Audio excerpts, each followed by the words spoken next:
Hello అండి. మీ పేరు? Siddharth madam. Okay. మీ పూర్తిగా మీ గురించి చెప్పండి. ఏ కోర్స్ కోసం వచ్చారు మీరు? ఎలా మీకు ఇక్కడ సర్వీస్ అందింది? అండ్ అలాగే ఏ కంట్రీకి వెళ్తున్నారు? నేను ఎంసీఏ కోసం వచ్చాను మేడం యూకేలో చేయడానికి. హ్మ్. అయితే నేను వేరే దగ్గర చాలా చూసొచ్చాను. అంటే కన్సల్టెన్సీస్ అవి. హ్మ్. బట్ ఇక్కడ మొత్తం ఏందంటే అసలు మనీ తీసుకోకుండా మొత్తం జెన్యూన్‌గా చేశారు మేడం. నాకైతే బాగా నచ్చింది వీళ్ళది.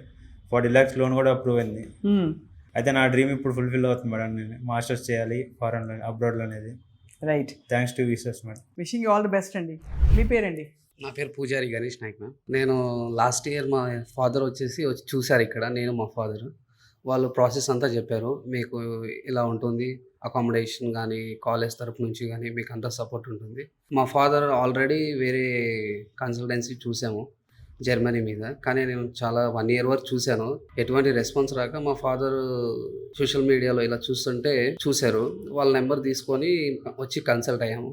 అయిన తర్వాత లోన్ ప్రాసెస్ స్టార్ట్ చేసాము. మా డాడీ ఇన్కమ్ వచ్చి చాలా తక్కువ మ్యామ్. దాని నుంచి కొలెటరల్ పెట్టాలన్నా మాకు ల్యాండ్ కూడా ఉంది కానీ వాళ్ళు సిటీలో ఉండాలి అలా అని చెప్పారు. రైట్. మళ్ళీ మా ఫాదర్ వచ్చేసి మాకు ఇంత ఇన్కమ్ వస్తుంది.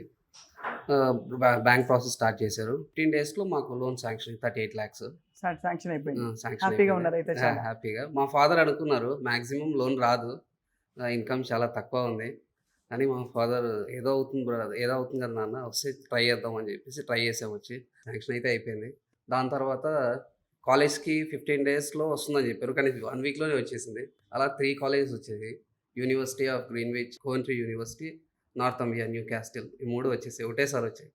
2-3 డేస్ పట్టింది అంతే. మళ్ళీ ప్రాసెస్ స్టార్ట్ చేసేసాం. నాది ఇప్పుడు నెక్స్ట్ రేపే యూనివర్సిటీ నుంచి క్యాస్ ఇంటర్వ్యూ ఉంది. అది కంప్లీట్ అయిపోతే అయిపోయినట్టే. కంగ్రాచులేషన్స్ అండి. Wishing you all the very best. Me Thank మొహం you. అలా వెలిగిపోతుంది. బిగినింగ్లో మాట్లాడడానికి లాస్ట్కి వచ్చేసరికి మీరు కంప్లీట్గా ఇలా హ్యాపీ అయిపోయారు.